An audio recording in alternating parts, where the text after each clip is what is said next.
ఇక ఇవాళ తెలంగాణ కేబినెట్ ముందుకు కాళేశ్వరం నివేదిక రానుంది. నివేదికపై అధ్యయన కమిటీ పరిశీలన ముగిసింది. బాధ్యులపై క్రిమినల్ ప్రాసిక్యూషన్కు కమిషన్ సూచించింది. కాళేశ్వరం కమిషన్ నివేదికపై కేబినెట్ చర్చించనుంది. పూర్తి నివేదికను అసెంబ్లీలో ప్రభుత్వం ఈ రోజు ప్రవేశపెట్టనుంది.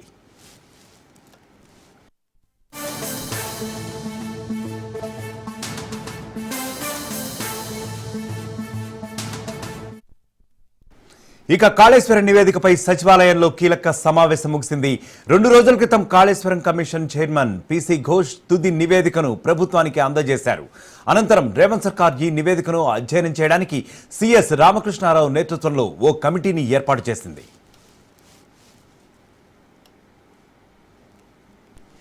బాధ్యులపై క్రిమినల్ ప్రాసిక్యూషన్ చర్యలు తీసుకోవాలని కమిషన్ సూచించింది. ఆర్థిక శాఖ అధికారుల లోపాలపైన కమిషన్ మరింతగా ఫోకస్ పెట్టింది. ఇరిగేషన్ పంపిన అంచనాలకు గుడ్డిగా అధికారులు ఆమోదం తెలిపారని కమిషన్ నివేదికలో పొందుపరిచినట్లుగా సమాచారం అందుతోంది.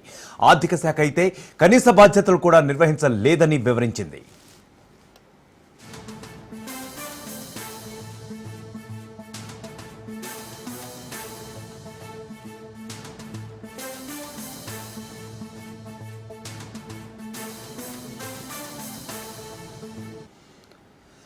మాజీ సీఎం కేసీఆర్, మాజీ మంత్రులు హరీష్ రావు, ఈటెల రాజేందర్ పాత్రపై కమిషన్ నివేదికలో పొందుపరిచినట్లుగా తెలుస్తోంది.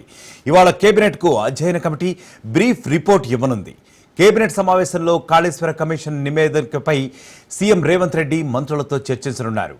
అనంతరం అసెంబ్లీలో సర్కార్ పూర్తి నివేదికను ప్రవేశపెట్టనున్నట్లుగా తెలుస్తోంది.